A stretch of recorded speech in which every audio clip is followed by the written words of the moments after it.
Të nderuar përfaqësues të mediave, gjatë periudhës së kaluar kemi punuar intensivisht në një transformim gjithëpërfshirës të rregullativës ligjore në sektorin e shëndetësisë në shtetin tonë.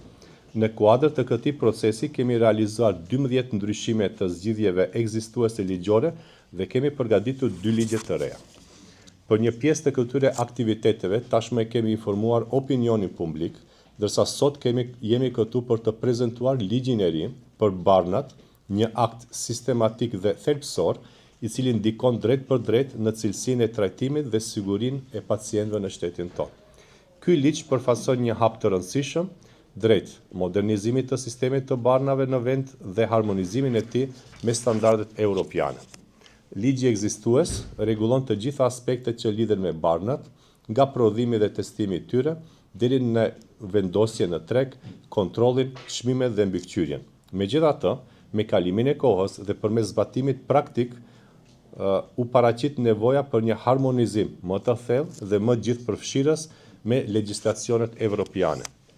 Me propozim ligjin e ri, prezantojmë zgjidhje moderne që do të mundësojnë procedura më efikase dhe më të shpejta për miratim dhe regjistrim të barnave të reja në shtetin tonë, shkurtimin e kohës për disponueshmërinë e tyre në treg, vendosja një sistemi për monitorimin e furnizimin e parandalimin në kohë të mungesave të barnave në treg, si dhe futjen e sistemeve të avancuara elektronike për hulumtim dhe për analiza të konsumit në treg.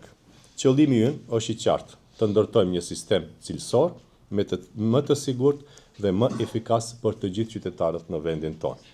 Më konkretisht, me këtë ligj, forcojmë kontrollin e cilësisë dhe sigurisë së barnave në të gjitha fazat, vendosim procedura më të shpejta dhe më efikase për sigurimin e terapive të reja në shtetin tonë, përmirësojmë sistemin e farmakovigjilencës dhe monitorim të efekteve anësore përmes vendosjes së mbledhjes, ndjekjes dhe analizës së organizuar të sinjaleve të sigurisë nga përdorimi i barnave në shtet. Gjithashtu sigurojmë koordinim më të mirë ndër institucionet, siç është Ministria e Shëndetësisë, Agjencia për Barna dhe Fondi për Sigurim Shëndetësor, përmes digitalizimit të proceseve dhe ndërvepreshmërisë ndërmjet këtyre institucioneve. Gjithashtu krijojmë bazë ligjore për digitalizimin e proceseve të ndjekjes, të analizës dhe menaxhimit të barnave.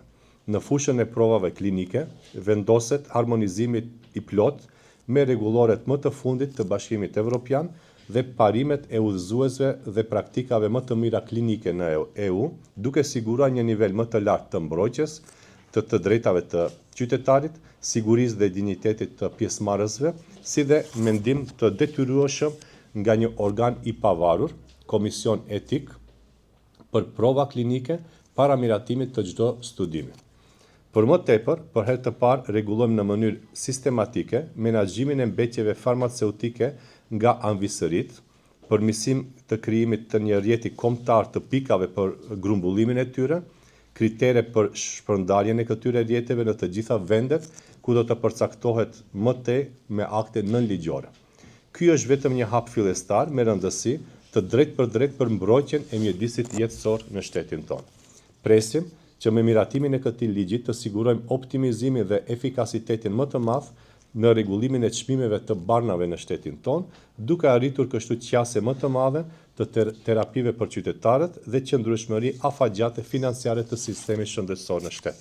Në fokus të këtij ligji është pacienti dhe me të vendosim standarde më të qarta për transformim digjital të procedurave, duke përmirësuar ndjeshëm efikasitetin dhe cilësinë e shërbimeve në vend.